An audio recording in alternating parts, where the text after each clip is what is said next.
Assalamualaikum warahmatullahi. Bismillah walhamdulillah. Wassalatu wassalamu ala rasulillah wa ala alihi wa sahbihi wa man walah, amma ba'd. Alhamdulillah, kita bersyukur kepada Allah Subhanahu wa ta'ala kerana dengan izinnya kita dapat menyambung kembali pengajian kita. Kita sampai pada muka surat 61 hadis 15. Muka surat 61 hadis nombor 15. Hadis Abu Hurairah radhiyallahu anhu meriwayatkan. Jumpa tuan-tuan, muka surat 61. Abu Hurairah. Jumpa? Betul? Kita baca dulu. Tuan-tuan boleh tengok hadis tu. Daripada Abu Hurairah radhiyallahu anhu meriwayatkan, maksudnya sahabat yang cerita hadis ni Abu Hurairah. Kita panggil rawi, yang maksudnya sahabat yang menyampaikan hadis ni kepada kita lah. Maksudnya daripada Nabi, peringkat yang pertama yang dengar daripada Nabi tu dia panggil sahabah radhiyallahu anhum ajma'in, iaitu Abu Hurairah radhiyallahu an. Kata dia, annal Aqra' bin Habis absara an-nabi sallallahu alaihi wasallam yuqabbilu al-Hasan faqal inna li 'asharatan min al-walad ma qabbaltu wahidan minhum. Faqala Rasulullah sallallahu alaihi wasallam innahu man la yarham la yurham, atau kama qala. Hadis rawahu Muslim. Terjemahan hadis, innal Aqra', al-Aqra' bin Habis, kata Abu Hurairah, sesungguhnya Al-Aqra' bin Habis. Siapa dia Al-Aqra'? Sahabat Nabi. Abu Hurairah sahabat Nabi. Al-Aqra' bin Habis dia juga sahabat Nabi. Al-Aqra' nama sebenar dia Firas. Nama betul dia Firas. Al-Aqra' yang berkepala botak. Aqra' maksudnya kepala qara'. Biasa dengar kan? Cerita Al-Aqra', Al-A'ma wal-Abras. Cerita dalam hadis yang diriwayatkan oleh Al-Imam Al-Bukhari. 3 sekawan. Al-Aqra' si botak, Al-A'ma buta, Al-Abras sakit kulit, yang Allah hantar malaikat untuk uji dia. Al-Aqra' sahabat Nabi yang besar, terlibat banyak peperangan, daripada suku kaum At-Tamimi. Ini satu bangsa, satu kabilah yang besar lah. At-Tamimi ni, Bani Tamim. Apa besarnya Bani Tamim ni? Al-Mahdi. Al-Mahdi ni mari daripada Bani Tamim. At-Tamimi. Nanti kita tengok sikit. Bukan kicap, Tamim. Bani Tamim. Al-Aqra' oleh kerana dia kepala botak, disebut Al-Aqra, yang berkepala botak. Nama dia Firas bin Habis. Absaran Nabi, satu hari dia tengok Nabi sallallahu alaihi wasallam yuqabbil, cium. Siapa dia? Al-Hasan bin Ali. Yang ni popular lah. Al-Hasan bin Ali. Satu lagi adik dia, Al-Husain. Al-Hasan ni daripada keturunan Al-Hasan akan lahirnya Al-Mahdi di sisi Ahli Sunnah. Al-Mahdi tu yang kata Nabi namanya seperti namaku, Muhammad bin Abdullah atau Abdullah, daripada jalur Al-Hasan. Kita selalu dengar nama Al-Husain. Sebab Syiah ni dia suka Al-Husain ni, dia tak berapa suka Al-Hasan. Kerana Al-Hasan ni dialah yang menyerahkan khilafah, kuasa, kepada Muawiyah bin Abi Sufyan.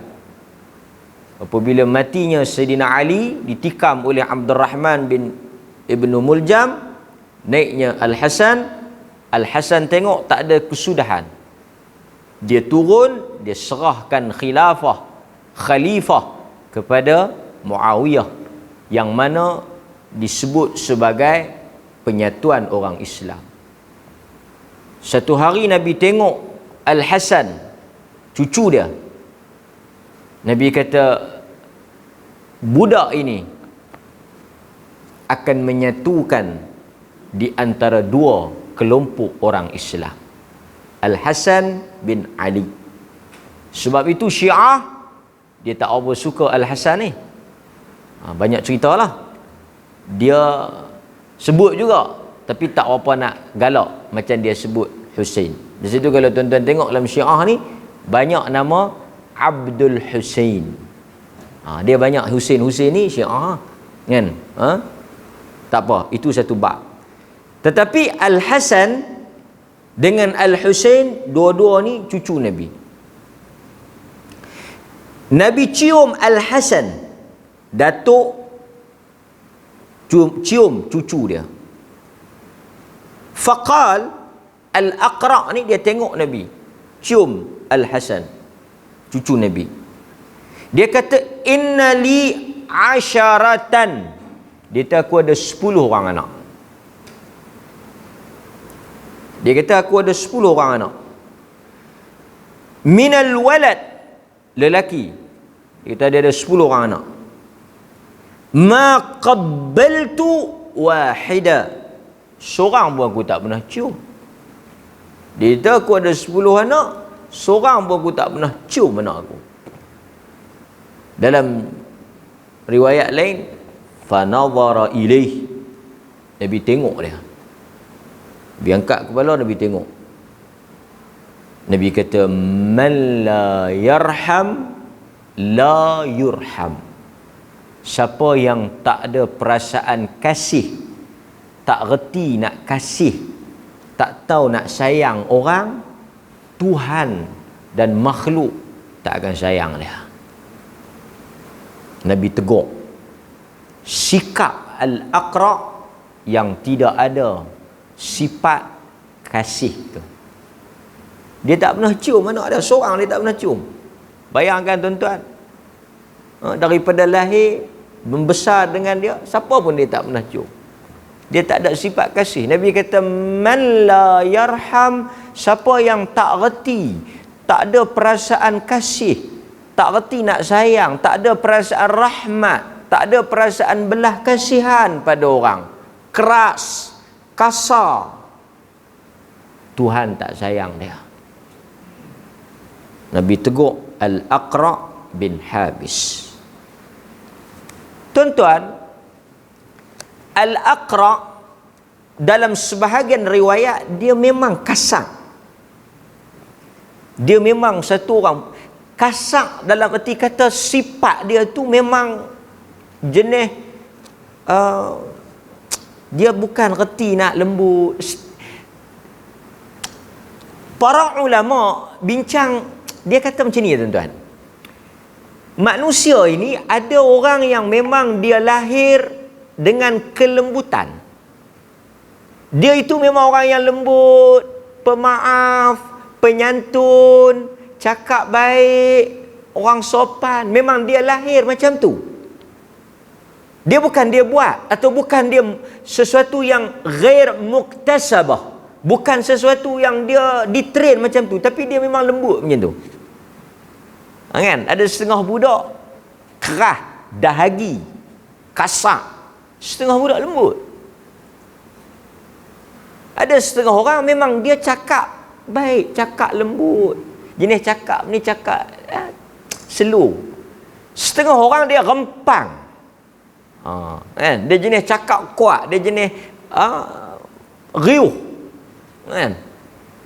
Satu hari ada satu orang mari jumpa Nabi. Dia ada satu sifat yang Nabi kata Allah sayang. Sifat ta'anni.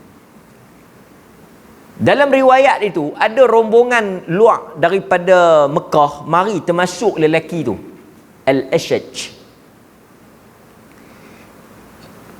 Kabilah dia, grup dia bila mai terus pergi jumpa Nabi.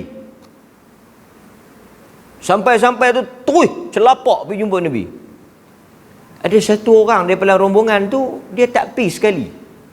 Dia pergi mandi, dia pakai baju elok, dia sikat rambut, dia pakai minyak wangi apa semua. Dia mai lewat. Nabi kata, Tuhan sayang hang.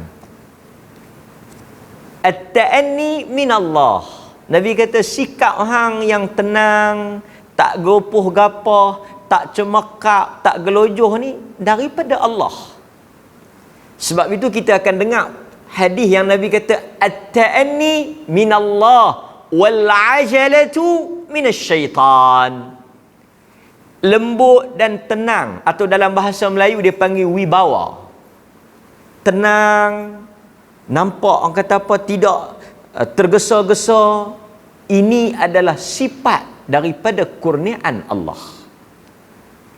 Lawan kepada kalut, lawan kepada tenang tadi kalut, ajalah, isti'jal, tergopoh gapah, cemekap. Nabi kata apa? Wal ajalatu minasyaitan. Tergesa-gesa kalut ni perangai syaitan.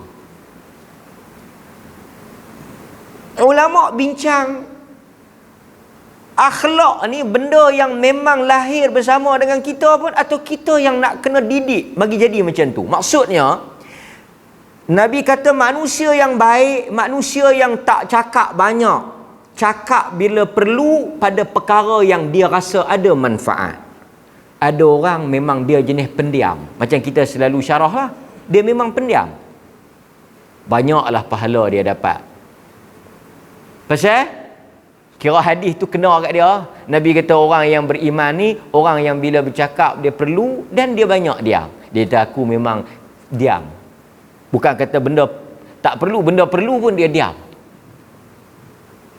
Setengah orang ini tabiat tau. Sebab itu kata para ulama, siapa yang diam kerana perangai dia memang pendiam, pahalanya tidaklah sebesar orang yang memaksa diri dia untuk diam kerana dia ada mujahadah. Faham tak? Satu orang dia memang diam, pahala tak apa besar ah. Pasal apa? Pasal dia memang tak cakap. Tapi satu orang yang dia memang tabiat dia bercakap, dia memang orang yang suka bercakap, tapi dia lawan diri dia untuk kontrol percakapan dia pada perkara yang perlu. Dia mujahadatun nafs, dia lawan tabiat dia. Maka yang itu lebih besar. Kerana yang ni dia buat tanpa ada apa-apa kesukaran, yang satu lagi dia buat setelah dia bertarung dengan nafsu dia. Ini beza. Kan? Sebab itu pahala ni al-ajr biqadari ala masyaqqah. Pahala diberi berdasarkan kadar susah yang dia tempuh untuk buat amalan tu. Allah memberikan pahala sesuai dengan kadar bebanan yang terpaksa kita tanggung, kita tempuh untuk kita buat amalan tu. Satu orang pergi Mekah dengan duit yang mudah, dengan satu orang pergi Mekah dengan duit yang dia himpun berpuluh tahun baru dia nak pergi, baru dia dapat peluang, dengan satu orang lagi yang duit banyak, bila anytime dia boleh pergi, di sisi Tuhan tak sama pahala. Kerana satu orang dia pergi dengan mudah, satu orang lagi dia pergi dengan payah. Di sisi Allah, berdasarkan kepada apa yang disebut dalam nas, orang yang tempuh kepayahan itu lebih besar dan lebih banyak pahala dia kerana kadar kepayahan tadi. Sebab itu Nabi dengar ada orang nak pergi beli tanah tepi masjid Nabi. Mereka duduk jauh, mereka nak pergi beli tanah tepi masjid. Nabi kata tak payah beli, duduk tempat yang hampa duduk lah. Nabi tak bagi. Mereka nak jual tanah tu, mereka nak main beli dekat dengan masjid Nabi supaya mudah mereka nak berjalan main masjid. Nabi dengar, Nabi kata jangan duduk di tempat yang jauh tu, kerana setiap langkah itu menggugurkan dosa, memberikan pahala. Maksudnya perjalanan yang kamu tempuh itu memberikan nilai kepada kamu. Adalah pro dengan kontra kan, tapi bila kita duduk jauh kita payah nak mai, tapi kita lawan nak mai, pahala besar. Nampak? Okey. So Aqra' bin Habis ni, kita tengok sikit dia punya cerita. Dalam manaqib ataupun dalam biografi riwayat dia, dia daripada Bani Tamim. Dan dia ni memang satu orang yang agak keras, kasar, dan memang jenis orang yang cakap kuat lah. Pasal tu setengah-setengah orang ni dia memang, kita manusia ni macam-macam perangai lah kan. Ada dia jenis romantik. Jenis romantik ni jenis cakap lembut, jenis bahasa dengan bini dia apa semua. Ada dia sayang lah, cara dia sayang. Setengah dia jenis kasar, tapi dia sayang bini dia. Tapi dia tak retilah nak beli bunga, tak retilah nak buat surprise ni. Tak reti. Dia tak reti, dia tak ada masa, tak ada reti aku nak pikir-pikir ni. Tapi makan cukup. Bini nak beli apa bagi. Tapi dia tak reti. Dia takut nak beli bunga-bunga. Nak makan apa? Dia tanya kasar. Tapi dia memang, dia tak ada romantik nak pegang-pegang tangan. Dia tak ada. Dia tak ada. Dia seperti singa di hutan. Tapi dia bagus. Dia memang lagu tu. Sebab itu bila kita tak boleh banding suami kita ke apa ke pasangan kita dengan orang lain, kerana setiap manusia itu ada style dia. Aqra' ni bukan kata dia jenis jahat, jenis orang yang tak bagus, dia orang bagus, tapi mungkin cara dia express kasih dia tu tak sama. Setengah-setengah Tok Wan mungkin dia tak pernah cium cucu dia, tapi dia sayang. Cuma dia tak reti nak peluk, cium apa semua ni. Dia mungkin jenis, tak tahulah, dulu pun mungkin Tok Pak dia tak bela macam tu kan. Ini tapi kadang-kadang tak kena juga. Dengan hak tu dia tak berani nak romantik. Hak muda, bila ada muda dia romantik pelik pula. Yang ni dia panggil pandai. Okey. So balik pada tajuk kita. Jadi kata riwayat tentang Bani Tamim ni, depa mari dekat Nabi SAW. Aqra' ni dia sebelum masuk Islam Majusi. Dia penyembah api. Dia Majusi. Dan dia hakim. Dia pemimpin dan juga hakim untuk kaum dia. Sebab itu kadang-kadang kita tengok pemimpin ataupun kita tengok panglima ataupun orang-orang yang pada satu kedudukan, sikap dia itu memang style dia macam tu kan. Tuan-tuan kahwin dengan isteri kepada tentera, isteri laki itu askar, jenis tentera lah. Macam mana yang jenis menempik kawat pegawai waran tu, Bila dia balik main lagu tentera, rumah dia pun lagu tentera, anak pun beratur, cek seorang-seorang, mandi tertib, rambut pun satu passion, pasal pak tentera. Faham tak? So Aqra' ni dia satu orang hakim, dia rais, amir, ketua kepada kabilah tu. So sikap dia tu sebagai ketua itu mungkin memberi kesan bagaimana dia bermuamalah dengan keluarga dia. Keluarga dia faham dah. Kita mungkin tengok, cengih pelik pak hang, dah ada memang panggil dulu tapi dia baik. Dia macam tu.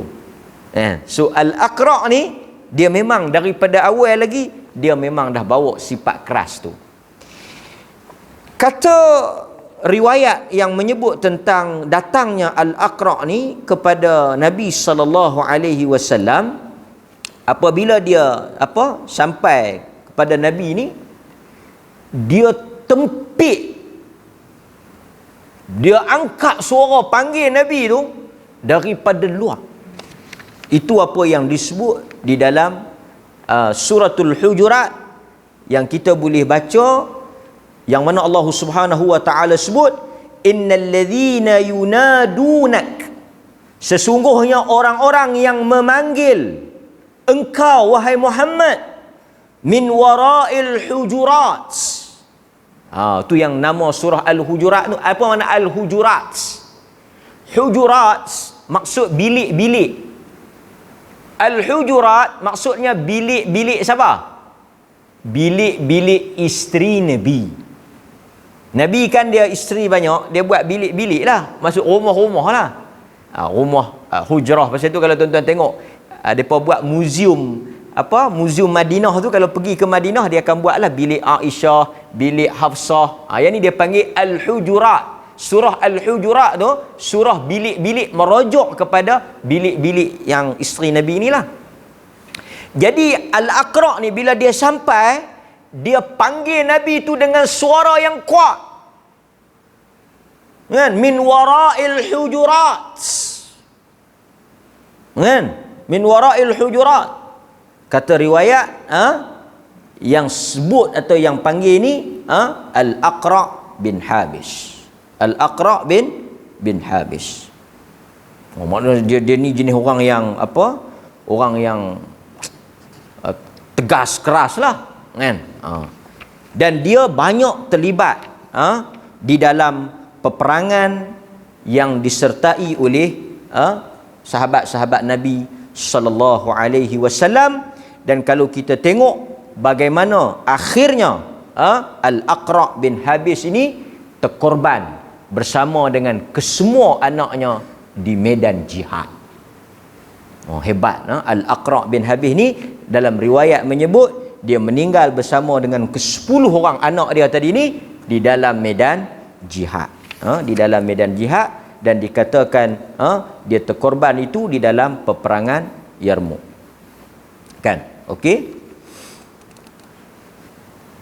Dan Nabi SAW ni, terkenal sikit Al-Aqra' ni, mendahulukan dia di dalam pembahagian ghanimah ataupun dalam pembahagian harta.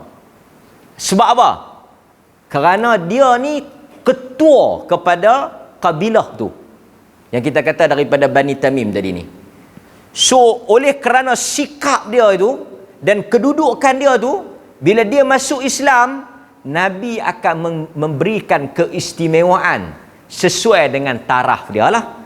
Sebab itu dalam riwayat Nabi SAW memberikan kepada Aqra' bin Habis 100 ekor unta. Abu Sufyan 100 ekor. Suhail bin Amr 100 ekor. Uyainah bin Hisan 100 ekor. Pasal apa depa ni dapat lebih? Pasal apa?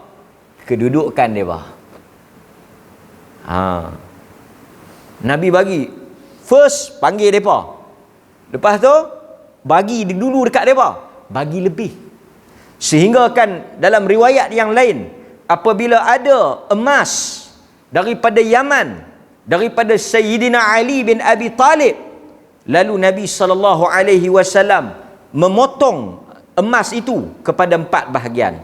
Salah seorangnya dapat kepada Al-Aqra' bin Habis. Al-Aqra' bin Habis. Daripada 4 orang yang dapat emas tu, salah seorangnya Al-Aqra' bin Habis. Yang kita akan baca cerita dia nanti. Kan? Nampak? Dan dia banyak terlibat dalam peperangan seperti peperangan Dumatul Jandal. Ni peperangan besar ni. Dan akhirnya seperti mana yang kita kata tadi, dia terkorban di dalam peperangan Yarmuk bersama dengan 10 orang anaknya. Ini kita kena kenal sahabat ni. Kenapa? Kerana bila kita baca tentang kisah dia, kalau kita tak kenal latar belakang dia, mungkin menimbulkan sangkaan buruk ataupun pandangan negatif tentang teguran Nabi kepada dia. Tuan-tuan, sahabat ni, bila Nabi tegur tindak tanduk mereka, sebab hadis kita kebanyakannya bersifat teguran, kita kena faham mereka ini semua manusia biasa. Maksudnya dari sudut untuk mereka buat silap, mereka salah atau mereka terlanjur adalah benda yang biasa. Kita tak boleh imagine sahabat tak salah, sahabat betul dalam semua tindak tanduk. Tak betul lah. Kerana kullu bani Adam khata'. Bila membaca sejarah sahabat, kita akan berinteraksi, jumpa sikap dan tindak tanduk pelakuan sahabat yang akhirnya Nabi tegur. Nabi perbetul. Bukanlah kerana mereka itu jahat. Kita kena sebut bagi elok-elok ni. Bukan kerana mereka tu jahat atau mereka tu buruk perangainya. Tetapi tabiat tu kadang-kadang mungkin bawa daripada jahiliah, atau mungkin sikap itu memang ada dalam diri mereka. Sebab itu kadang-kadang ada sahabat yang bertengkar sampai Nabi naik angin. Macam satu orang sahabat yang bertengkar dengan Bilal, sehingga keluar satu kata-kata yang Nabi kata, sungguh buruk apa yang kau sebut daripada mulut engkau. Dia kata apa kat Bilal? Ya benar Sauda, hei anak hitam. Siapa yang kata tu? Sahabat. Pasal apa dia boleh terkeluar macam tu? Emosi. Dalam keadaan bertengkar, dalam keadaan marah, tak terkawal, terkeluar. Jadi bila kita baca, kita kena faham latar cerita, keadaan dia, sifat dia dan sebagainya. Ada sahabat juga Hakim bin Hizam, yang dia ni kerja jumpa Nabi, minta duit. Minta duit lah kita kata. Rasulullah tak ada duit, Nabi bagi. Mai lagi, ya Rasulullah tak ada duit, bagi.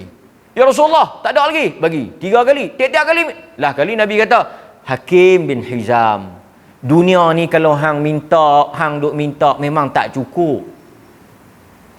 Nabi tegur. Sehingga dia kata apa? Sejak daripada hari Nabi tegur tu, aku bersumpah aku tak minta dah. Dan kalau orang bagi, aku tak ambil dah. Zaman Abu Bakar cari dia nak bagi, dia pergi perang, jihad, ada habuan dia tak ambil. Zaman Umar, dia tak ambil. Sebab dia bersumpah, dia tak ambil zaman Nabi. Dia kena tegur. Tegur tu terus masuk dalam hati, terus lekat. Tapi sebelum tu 2-3 kali dia jumpa Nabi, dia minta. Dia jumpa Nabi, dia minta. Minta bagi. Pasal apa Nabi bila dia minta, ya Nabi bagi? Pasal Nabi nak habang, kata dia bukan masalah nak bagi, tapi sikap meminta-minta ni kalau tak buang atau tak lawan, dia akan jadi satu habit yang buruk. Dan padalah Nabi tegur dia pasal 3 kali dah bagi. Tapi kita tak ada bagi lagi, bubuh dah kau tu. Abangnya bukan Nabi kedekut. Nabi memang bagi, Nabi boleh bagi, tapi satu lagi sahabat bagi tak? Tidak sahabat bagi tak? Hakim, hadis tu siapa cerita yang kena tegur? Yang Nabi kata tu siapa cerita? Yang kena kata cerita. Bayangkan kalau kita yang kena kata, kita cerita. Nabi kata apa? Nabi tak kata apa, cuma Nabi kata kat aku, kerjalah elok-elok. Nabi tak kata apa. Ni pasal lagu tu. Dia riwayat sebiji. Macam mana Nabi tegur dengan teguran yang keras, tegas, sehingga memberikan satu pengajaran. Dia tak sembunyi sepatah perkataan, walaupun benda yang teguran itu merujuk pada diri dia. Amanah sahabat. Jadi sebab itu bila kita baca kisah-kisah sahabat yang Nabi tegur ni, kita kena faham tabiat biasa manusia. Bila buat silap biasalah kan. Okey. Hadirin mukminin, itu cerita Al-Aqra' bin Habis sedikit sebanyak. Dia daripada mana? Daripada Bani Tamim. Okey. So dia tengok Nabi SAW cium Al-Hasan, dia rasa pelik, dia rasa satu benda yang ini cium kan, dia ada anak tak cium ni. Kita tengok sikit apa yang ditulis oleh pengarang kitab kita atau buku kita ni. Dia kata apa? Dia kata nikmat kasih sayang yang dikurniakan oleh Allah. Kasih sayang itu sangat luas, mencakupi seorang suami kepada isteri, isteri kepada suami, ayah kepada anak, anak kepada ayah, ibu dan sebagainya. Kasih kepada keluarga, jiran, sahabat handai, majikan, pekerja, guru, semualah. Aisyah radhiyallahu anha meriwayatkan daripada Nabi, sesungguhnya kasih sayang tidak berada pada sesuatu melainkan akan menghiasinya dengan kebaikan. Sekiranya kasih sayang itu dicabut daripada sesuatu, ia akan menjadi buruk buat orang tersebut. Hadis riwayat Muslim. Apa maksud dia, tuan-tuan? Kita ulas sikitlah. Tuan-tuan hadirin mukminin, di antara rezeki yang besar yang Allah Ta'ala kurnia pada kita ni adalah perasaan bila kita tengok satu orang, kita kasih, kita jadi sayang dekat dia. Tuan-tuan, kasih ni bukan boleh paksa. Dia bukan satu benda yang boleh buat-buat. Saya bagi contoh. Suami dengan isteri, bila dia tengok isteri dia, dia mungkin boleh sebut dia kasih, dia mungkin boleh tulis kata dia sayang. Hakikatnya dia cemuih tak ada dah. So ini realiti. Sebab itu kita selalu dengar hadis yang mana Nabi SAW kata, ruziqtu, Allah telah memberikan rezeki kepada aku. Ruziqtu bihubbiha, Allah telah memberikan kepada aku cinta Khadijah. Aku tengok Khadijah, aku rasa cinta. Khadijah tengok aku rasa cinta. Tuan-tuan, bila kita tengok pasangan kita, kita tengok anak kita, kita tengok jiran kita, kita tengok kawan kita tengok dengan perasaan sayang, perasaan kasih. Itu rezeki yang Allah Ta'ala bagi. Rezeki itu pula bukan sama. Satu orang Allah Ta'ala bagi, bila dia tengok dia sayang. Sayang banyak mana? Dia macam duit juga. Kawan tu dapat RM20, kau ni dapat RM200,000. Sayang, dia ada sukatan, kadar dia. Sebab itu di antara isteri-isteri Nabi, Nabi sayang Khadijah lebih daripada yang lain. Nabi sayang Aisyah lebih pada yang lain. Sebab kasih ni suatu benda yang bersifat tak boleh nak ukur. Kita tengok anak kita pun, alhamdulillah kita tengok, kita rasa sayang, kasih. Ada setengah orang dia cemuih, dia benci. Dia tengok dia benci anak dia. Ataupun kadang-kadang dia tengok anak dia juga. Tapi yang ni dia tengok dengan sayang. Sayanglah juga tapi sayang. Ada yang anak emas. Ada yang anak besi buruk. Yang anak ni duk tanya, makan tak lagi? Adik makan tak lagi? Adik makan apa? Adik nak makan apa lah ni? Adik makan tak lagi? Yang 3-4 orang lagi tu nak jadi Somalia, tak tanya pun. Sebab itu bila kita tengok satu orang dengan perasaan kasih, kita tengok isteri kita kata kasih, dia tengok kita. Tuan-tuan, di antara sihir yang paling tua dalam sejarah sihir yang Quran sebut, sihir tafriq. Sihir yang mana diajar oleh Harut dan Marut. Cuba tengok dalam Quran. Sihir yang pertama dalam sejarah dunia. Sihir yang turun diajar oleh Harut dengan Marut, apa dia? Yang bila tengok laki rasa benci, tengok perempuan, tengok apa? Bini cemuih, tengok laki cemuih. Tuan-tuan, ni ini sihir tau. Dia tengok bini dia cemuih. Dia tengok bini orang, dia rasa macam bini dia. Kacau. Sihir tafriq. Pasal itu Nabi kata apa? Innar ruqa wat tamaim wat tiwalah. Ni Nabi sebut. Jampi, serapah, tamaim, tangkal mangkal, watiwalah. Tiwalah apa dia? Ubat pengasih. Ada dalam hadis tahu ubat pengasih.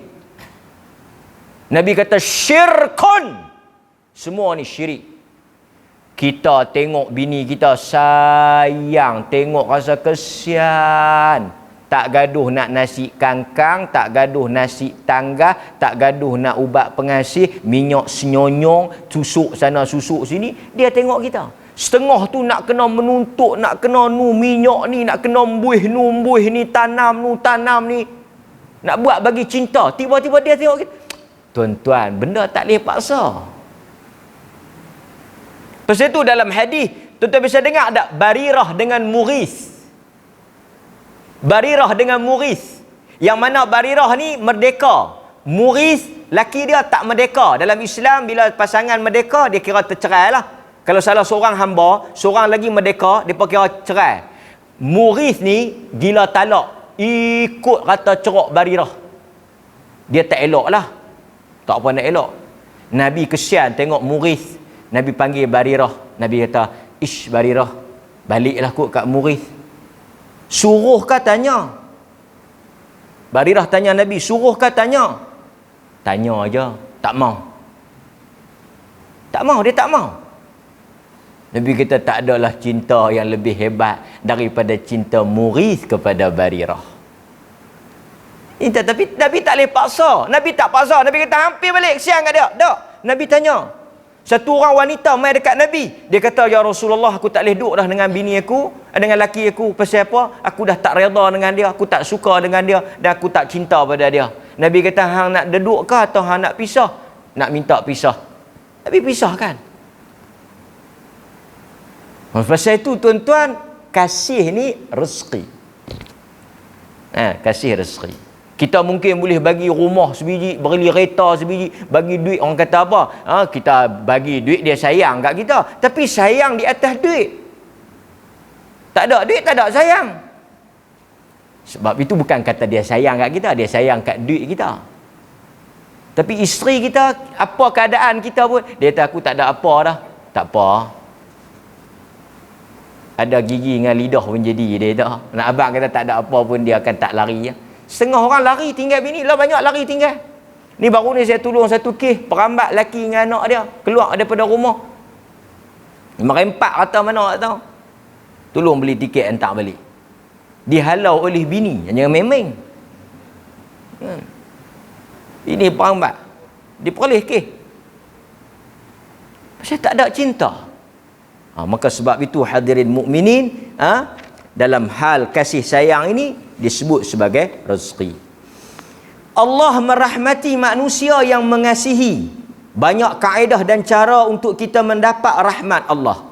Untuk kita menarik dan menjemput rahmat Allah masuk ke dalam rumah tangga kita, ke dalam kehidupan kita, adalah dengan kita saling kasih mengasihi antara satu sama lain. Maksudnya apa? Dalam hadis ni dia bagi syarat, siapa yang nak Tuhan sayang pada dia, dia hendaklah sayang kepada manusia yang lain. Ini satu syarat lah. Sebab itu kalau kita tengok dalam hadis yang lain, tuan-tuan, Aisyah radhiyallahu anha cerita. Ni hadis yang kedua, kita tambah sikit. Dia kata, Ja'a Arabi ila Nabi sallallahu alaihi wasallam faqal, tuqabbiluna as-sibyan fama nuqabbiluhum. Faqala an-Nabi sallallahu alaihi wasallam, awa amliku lak an naza'allahu min qalbika rahmah. Satu orang Arabi, satu orang Arab Badui mai jumpa Nabi. Dia kata, tuqabbiluna as-sibyan. Badui, dia tanya Nabi. Dia kata, hampa ni duk cium dak anak-anak? Duk cium dak anak-anak? Sibyan ni budak-budak, duk cium dak budak-budak? Nabi kata, cium lah. Fama nuqabbiluhum, kami tak cium. Kami tak cium, kami tak sayang budak-budak ni. Apa kata Nabi? Bila dengar dia budaya depa, sikap depa, perangai depa, Nabi kata apa? Awa amlik laka au naza' Allahu min qablika rahmah. Nabi kata tak boleh nak buat apa kalau hampa tak mau sayang. Pasal Nabi kata tak boleh buat apa. Dia tanya dekat Nabi, dia kata hampa duk sayang dak anak-anak? Duk cium dah anak-anak. Nabi kata duk cium, duk sayang. Kami tak sayang, kami tak cium. Kami tak ada perasaan belah kasihan tu. Nabi kata tak boleh buat apa kalau tak ada. Benda tak boleh paksa. Tetapi Nabi bagi satu ingatan. Sesiapa yang tak reti untuk kasih dan sayang pada anak-anak, tidak ada perasaan belah kasihan pada anak-anak, naza'allah, Allah akan tarik daripada hati dan perasaan dia, tarik dalam hidup dia rahmah. Sama ada orang sayang pada dia, Tuhan sayang pada dia, tak ada rahmat itu dalam hidup dia. Pasal tu tuan-tuan, ada orang dia hidup keseorangan. Pasal apa? Pasal dia duduk kira berkelahi dengan orang. Dia tak boleh duduk dengan orang. Hatta mak bapak dia pun berkelahi. Kita aku ingat dengan orang yang berkelahi, dia bela kucing. Kucing tu pun duk kena jekah tak berhenti. Memang dia ni tak boleh hidup mah. Sebab itu tuan-tuan, bila kita duduk dalam rumah kita boleh bercakap. Setengah orang dia tak boleh bercakap dengan bini dia. Tak boleh. Dia nak bercakap, dia kira nak berkelahi. Dia kira nak betul je. Dia tak duduk bersembang dengan lelaki. Tak bersembang tak Itu makan. Saya masak, makan. Dia makan, tidur, bangkit, makan, tidur, bangkit, makan, tidur, bangkit. Dia pergi kerja balik. Datang. Saya pun kadang-kadang terfikir, mungkin bisu lelaki aku ni. Tapi dia dengan orang ni rabung. Dia sembang dengan kawan-kawan rabung. Dengan bini dia tak boleh sembang. Oh tuan-tuan, satu naza'allah, Allah Ta'ala tarik. Dia tak reti nak bersembang. Dengan anak-anak dia tak reti nak bersembang. Dia tak kira angin. Sakit. Budak.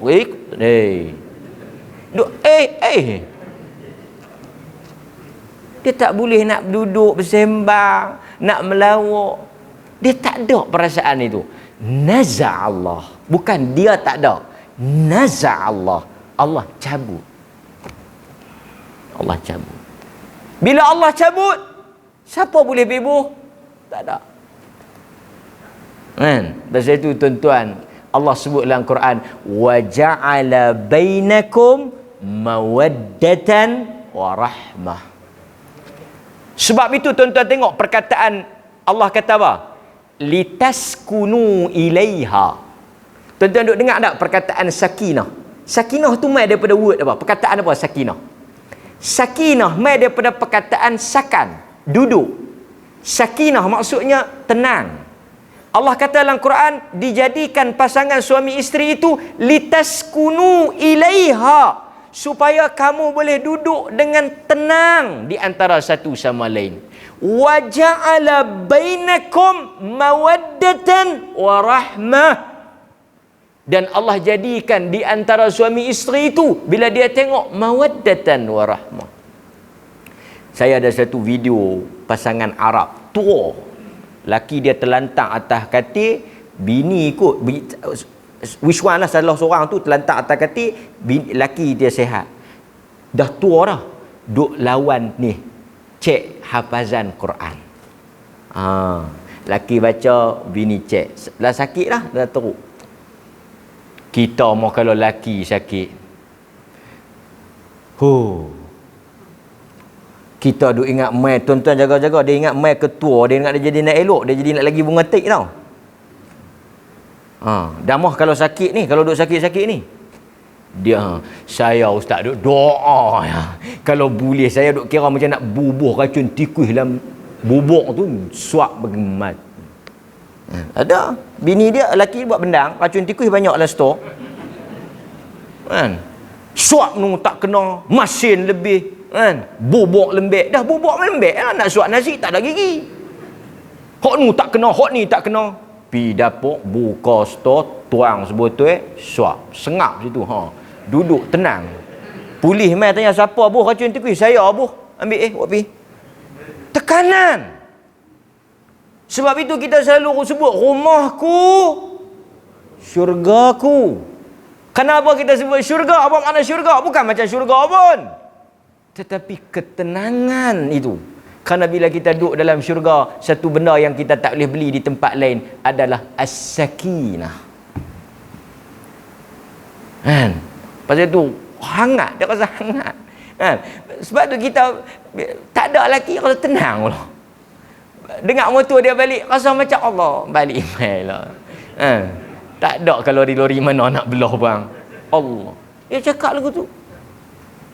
So sebab itu tuan-tuan, kasih sayang ni, rahmah itu satu benda yang Allah tahu masuk dalam hati kita. Allah campak masuk sehingga bila kita tengok, kata Nabi, tasurru, kita rasa seronok bila kita tengok.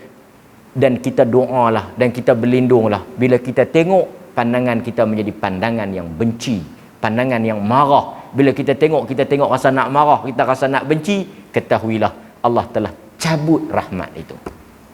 Kan? Ini pesanan kepada siapa yang duk menghitung hari nak kahwin sehari dua ni. Kan? Okey.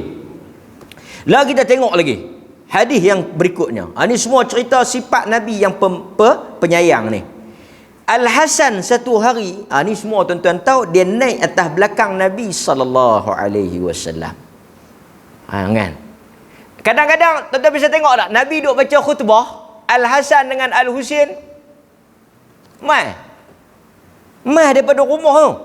Nabi duk baca khutbah, mai dalam hadis tu kata apa? Budak-budak jalan rebah. Nabi duk baca khutbah berhenti dalam hadis, berhenti, turun pi ambil, pegang dua-dua, naik atas mimbar. Nabi kata betul lah dunia ni. Pasal apa? Dengan aku pun tengok tak boleh nak tahan. Duk tengok cucu dia duk berjalan jatuh rebah, duk berjalan jatuh rebah, kesian. Tidak kira apa, habis khutbah ni duk berkhutbah, berhenti, turun, pergi dukung, pegang, naik atas mimbar. Nabi dukung dua-dua. Nabi kata benarlah dunia ini menguji manusia. Aku pun tak sampai hati nak biar, turun pergi ambil dulu baru sambung balik baca khutbah.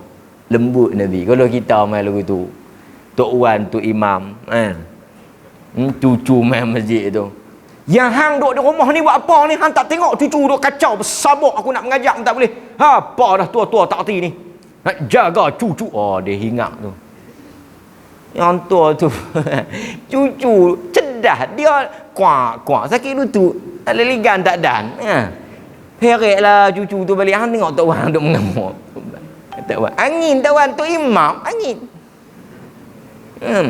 Tu tak tengok kemisal lagi. Ni Nabi SAW naik. Sahabat kata, turun wahyu ke apa? Sahabat ni bila mereka duduk dengan Nabi, duduk sembang-sembang, tiba-tiba Nabi sengak. Sebahagian riwayat kata satu hari tu, seorang sahabat kata, paha aku ni duduk atas paha Nabi, kaki Nabi tu duduk terpijak atas kaki aku. Duk rasa hatta yatafarraq, rasa macam nak pecah kaki tu. Peluh ni. Sahabat kalau tengok Nabi dai berpeluh, sengap, duduk tersengap begitu, tahu dah kata wahyu turun. Dia sahabat kata, sujud lama ni wahyu turun lah. Bangun tengok cucu duduk kabat atas. Azan lutut bila? Bismillah, kita sambung balik hadis tadi. Hadhihi sajdatun qad ataltaha fadhananna annahu qad hadatha amrun. Dia berkata, ya Rasulullah, hadhihi sajdatun qad ataltaha maksudnya sujud tadi ni kau telah bagi lama, panjang kau sujud tadi ni. Fadhananna, sehingga kami sangka, annahu qad hadatha amr, telah turun wahyu atau berlaku sesuatu pada engkau. Kan? Dulu masjid dulu kan boleh tahu apa berlaku kan.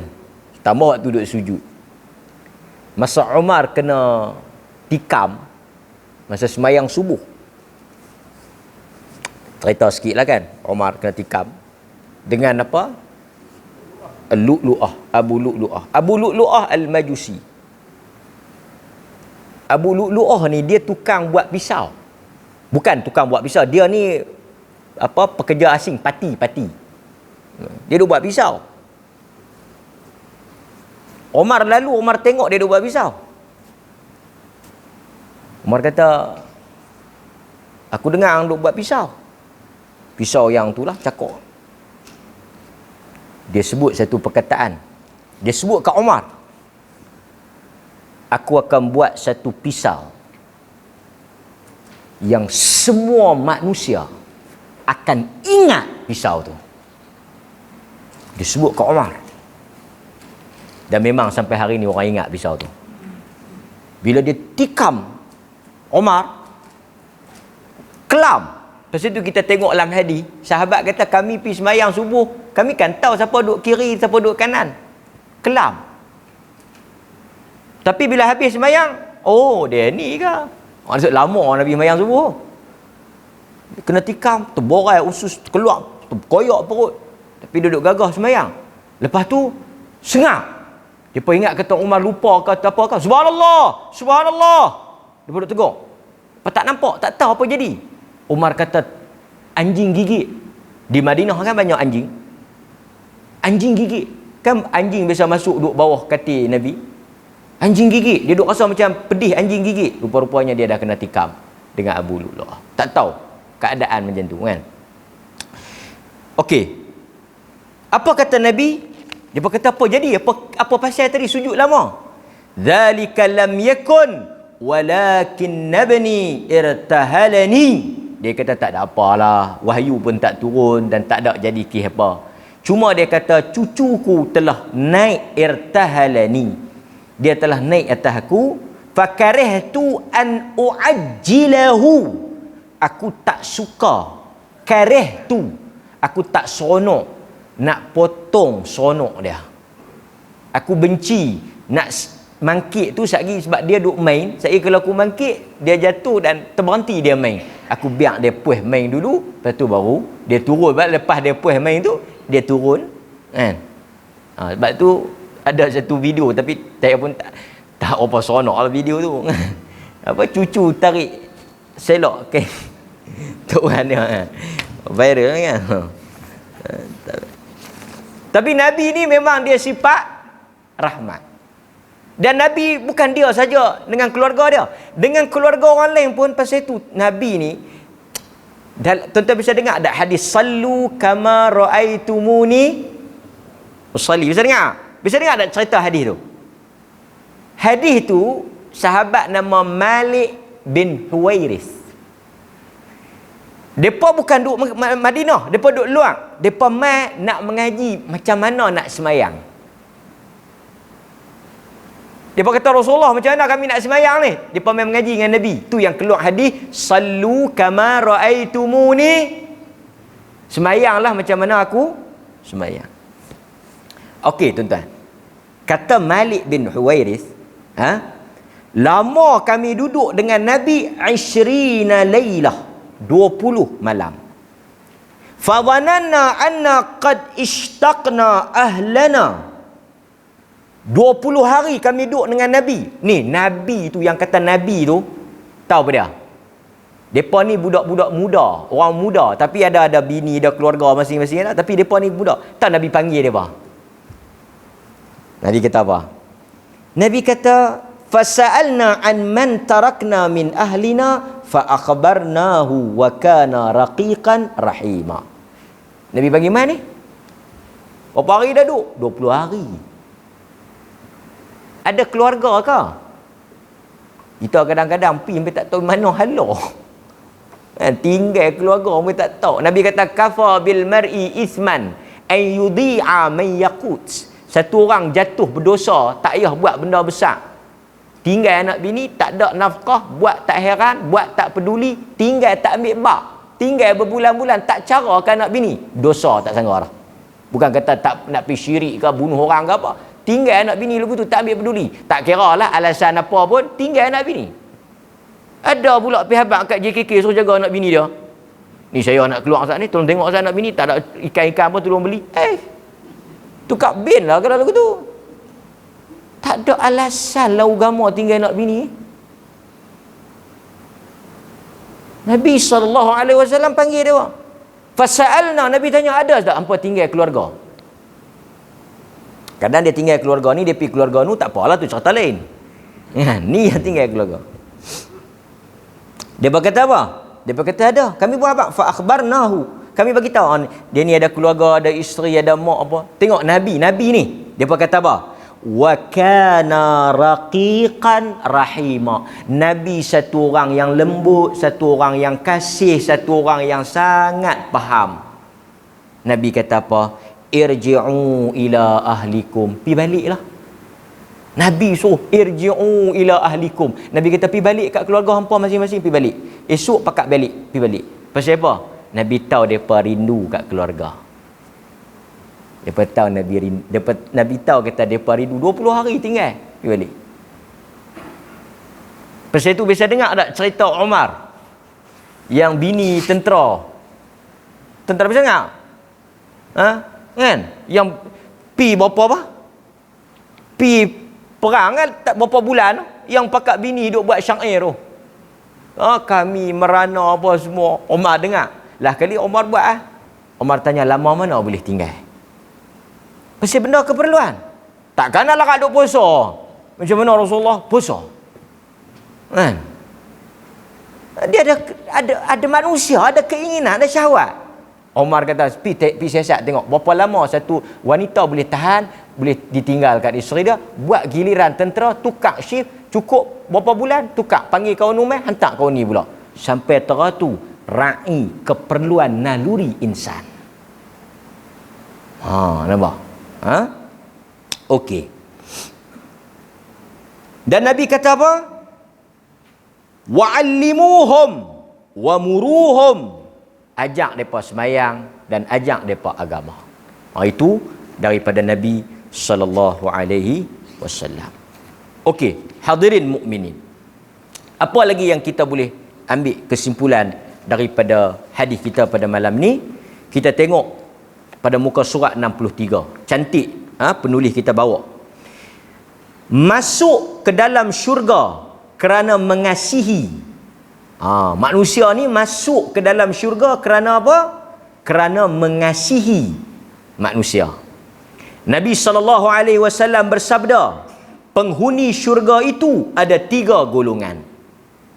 Dalam syurga ada 3 golongan. 1, pemilik kuasa, yakni imam atau pemimpin yang adil. Nombor 1 yang ramai dalam syurga, pemimpin yang adil. Yang kedua, dermawan, orang yang pemurah. Kan? Yang pemurah ni pemimpin tadi. Yang kedua, lelaki yang pengasih, berhati lembut kepada setiap kerabat dan muslim. Nak masuk syurga, jadi pemimpin yang adil, pemimpin yang pemurah, memberikan hak yang patut kepada rakyat dia. Yang kedua, lelaki, yakni suami atau ayah yang pengasih, berhati lembut pada setiap ahli keluarga dan anak semualah adik-beradik dia. Dan yang ketiga, seorang yang menjaga dirinya daripada perkara yang haram dan dia berusaha untuk menjaga dirinya daripada apa? Meminta-minta. Ini 3 golongan ahli syurga. Siapa dia golongan 3 ahli syurga ni? Pemimpin yang adil dan memberikan hak kepada setiap rakyat yang berhak. Yang kedua, suami atau ayah yang kasih pada anak-anak. Tapi ingat, kasih pada perkara yang Allah kasih. Jangan kasih sampai menggadai redha Allah. Nampak? Itu kita dah bahas lalu kan? Pak ni masuk syurga kes sayang anak bini ya. Nak maksud hadis ni. Dan yang ketiga, satu orang ketua keluarga, kepala keluarga yang keluar cari makan, keluar cari nafkah untuk bela anak bini dia, bukan suruh anak bini dia pergi cari makan untuk dia. Dan dia tak suka meminta-minta. Dan banyak kes yang mai dekat saya duk sembang ni, yang suami ni pelik tau, berusaha nak berebut, nak bela anak. Lepas tu tanya JKM, tanya pihak-pihak yang terlibat ni, pasal apa yang payah pok nak bela anak ni? Dia berkata, siapa yang bela anak akan dapat bulanan bantuan. Dan ada satu kes yang kita urus, Depa tak bela pun anak-anak dia. Anak duk kutip makan kat tepi-tepi ni. Di satu, saya tak boleh sebut lah. Polis ni kecil sangat, susah. Sebut lagi semua tahu. Anak dia jiran-jiran duk bagi makan. Kita kata dah tak mau bela duk biar ni, pasal apa yang depa duk pergi ambil, tak pergi hantar rumah anak yatim ke, pergi hantar rumah kebajikan. Depa kata kalau depa hantar rumah kebajikan, rumah anak yatim, depa tak dapatlah bulan-bulan tu. Tu dia. Ini pak kandung, mak kandung, eksploitasi. Kan? Ini satu perkara yang kita kena ambil perhatian. Kata Al-Imam Al-Baghawi ketika menafsirkan suratul Baqarah berkenaan hati manusia yang keras dicela oleh Allah, thumma qasat qulubukum, hati-hati mereka keras. Kata Al-Imam Al-Baghawi, maksud dia apa? Hati yang kering. Kita pun sebut hati kering, kan? Keluarnya rahmat dan kelembutan daripadanya. Ada tuan-tuan. Sebab tu tak tahu di mana, tak tahu, yang anak dia tayak tu, dia pun tension, ambil bantal, pekak, sengap terus, kan? Tapi yang kata hati kering ni pak lah, kan? Budak tu tayak pi lagu mana pun dia tak mangkit. Dia tak mangkit. Mak tu yang kata ibu, ummun, kan? Lepas tu Quran, lepas tu Nabi bila orang tanya siapa buat baik, ummuk, mak kau, ummak, mak kau. Tabiat mak tu, naluri ibu tu tak sama. Mak dia cara dia, pak cara dia, kan? Sebab itu saya kata tak semestinya kasih sayang tu dia kena tunjuk. Kan? Mungkin dia tak cium tapi dia sayang. Okeylah, yang penting bukan cium. Faham tak? Hadis ni dia nak maksudkan apa? Kasih sayang tu. Nampak? Itu satu perkara yang kita nak. Hatta kan kata penulis kitab kita ni, penulis buku kita ni, mengasihi haiwan pun menjadi sebab Allah kasih pada kita. Dalam hadis riwayat Imam Ahmad, Nabi SAW bersabda, dan kambing, ni kambing yang engkau kasih, maka Allah akan mengasihimu. Bukan takat orang ya. Hatta kambing kita kasih dekat dia, kita sayang kambing tu. Apa maksud sayang kambing? Sayang kambing tu bagi makan, tak katuk, tak ketawa hala, bela bagi elok, kan? Macam sayang pada kucing. Dalam hadis Bukhari ada seorang wanita yang masuk neraka kerana kucing. Sebab apa? Kerana dia kurung dan dia tak lepas untuk bagi makan. Nabi kata satu dia kurung, yang kedua dia tak bagi makan. Dia tak lepas untuk kucing tu cari makan. Dan saya memang rasa ramailah orang bela kucing ni masuk neraka. Tu dia. Awak nyebiak berak atau ceruk. Nak bela boleh, kan? Dia duk pergi habaq, hanya duk berak dalam rumah ni, pergi berak luar. Pandai, kan?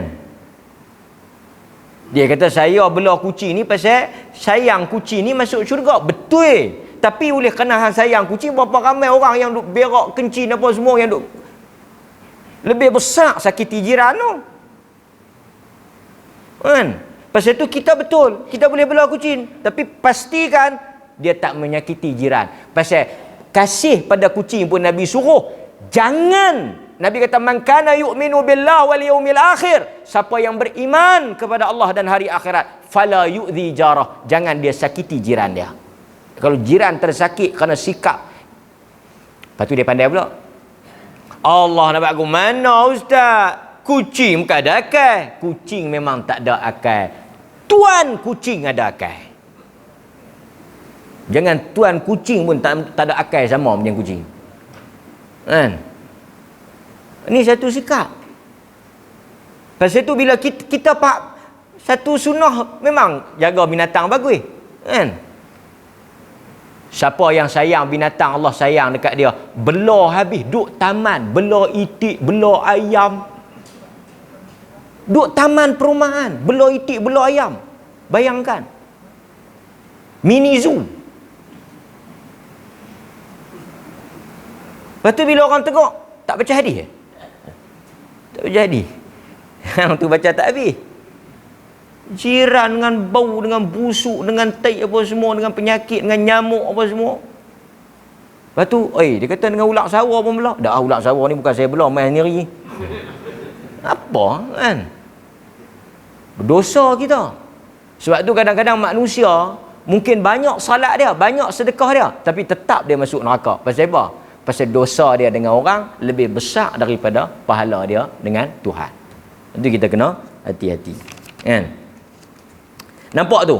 Dalam muka surat yang terakhir dia kata tidak dilupakan juga seorang wanita masuk ke dalam neraka kerana mengurung kucingnya yang kelaparan hingga mati.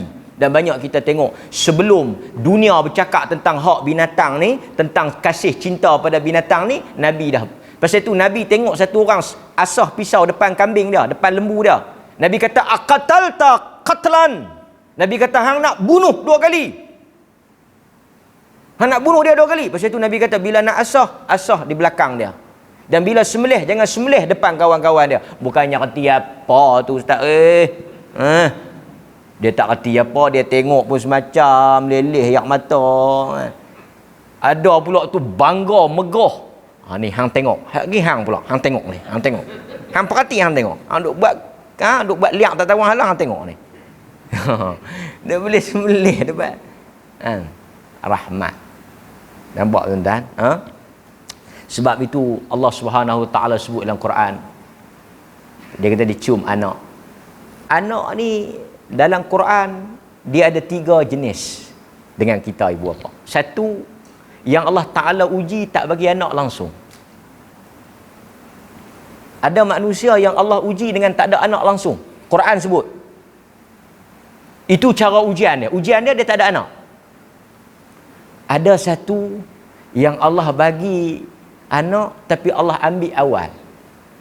Ada sahabat saya seorang, anak belajar sekali dengan saya, meninggal anak dia umur 4 tahun.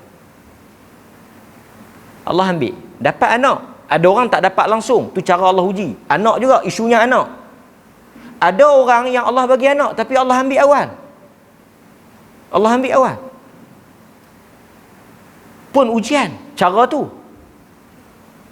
Mungkin lebih berat orang yang tak ada langsung daripada ada tapi Allah ambil. Dan yang ketiga, Quran selalu sebut innama amwalukum wa auladukum fitnah. Satu cara Allah test manusia dengan isu anak ni, tak ada anak langsung. Ujian besar. Allah sebut dalam Quran. Pasal itu Nabi Zakaria antara benda yang dia risau apa? Yang dia doa apa? Ya Allah, janganlah biar aku seorang diri sampai ke mati. Allah bagi Yahya. Masa Yahya dapat, dia dah tua dah. Masa apa? Quran malaikat mai bagi tahu kata dia nak dapat Nabi Yahya, dia pun terkejut pasal dia dah tak rasa tak mungkin dia dapat. Yang kedua, Allah uji anak, Allah bagi, Allah ambil awal. Yang ketiga, Allah bagi anak, Allah bagi besar, Allah bagi sihat, dan Allah bagi dia hidup sama dengan kita, tetapi dia menjadi ujian pada kita. Pasal itu kita yang tak ada anak tengok orang ada anak, itu ujian dia. Dia yang tak ada anak tengok kita ada anak, itu ujian kita. Yang ada anak diambil awal, itu ujian dia. Kita yang ada anak Allah Ta'ala biar besar panjang jadi manusia sampai kita boleh tengok dia membesar sampai kahwin, itu ujian untuk kita. Kita tengok dia mati anak kecil, kita sedih, kesian dekat dia, Allah Ta'ala uji besar kat dia. Tetapi anak tu dah jadi syafaat untuk dia. Dia tengok kita seronoklah anak hang duk ada, duk sihat besar, ujian untuk kita sama ada kita boleh bela ataupun tidak. Allah atur ujian ini dengan pelbagai cara dan pelbagai gaya.